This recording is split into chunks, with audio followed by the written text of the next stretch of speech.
So I was just watching this video from Fred, a conference report about free will, and he brought up the point that it seems hard to, if you reject the idea of some immaterial soul, that it seems difficult to reconcile it. Uh, then it seems difficult to support free will if there's no immortal soul. And frankly, I don't think that follows necessarily. I think the problem is if you're trying to look for some individual component in our brain that is the will or that is the self, even, yeah, you're not going to find that.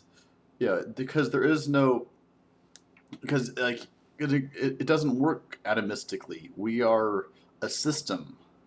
In each of the system, the mind itself, I think, is not confined to the brain or even the body, which is not to say that it's something immaterial. It's the brain in the body in an environment, and it's an interaction between those. And so I think it's good to think of us as sort of an interference pattern. We're some aberration in the environment that we're a structure within the environment that has its that is sort of self-determining. And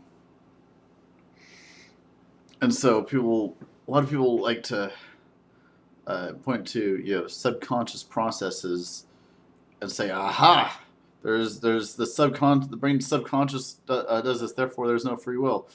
Yeah, as if the subconscious wasn't part of us. Um, so I just think that and a lot of people feel like they have to look to quantum mechanics in order to explain free will. I don't think it's really necessary. I mean, what I think you have to understand is that our whole understanding of causality in terms of the whole one thing, in terms of this one cause causes this one effect. I think you have to understand that's an abstraction. That's that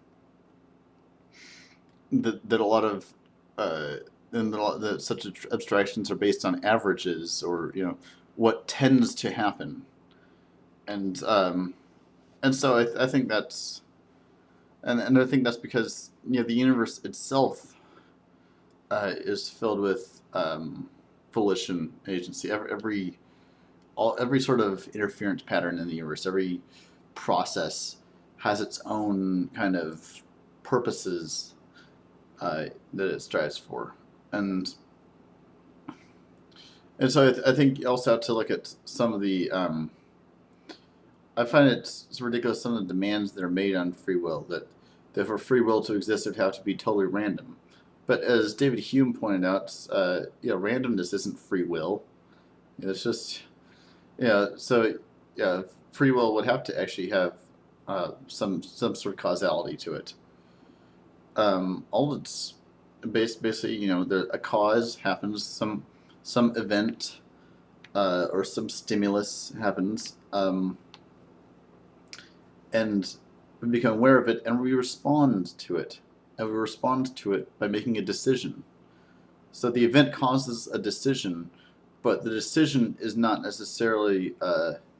But the decision doesn't happen until we decide on it. It causes but what we don't have a choice to do is to actually make a decision. We don't have any choice but to make a decision in response to some stimulus. But we do have a choice over what decision we make in response to that. So I just think there's a lot of ridiculous demand made on free will in order for it uh, in order for it to be valid. And I think it's really sad, and I think what happens is that we've committed what Whitehead calls the fallacy of misplaced concreteness. I mean, we abstract causality from our observation of external events, while ignoring the internal events that we experience for ourselves, and not abstracting from there. Because if we did that, we might see the universe itself has its own agency, its own volition, its own purposes. So I'll leave it there. Peace.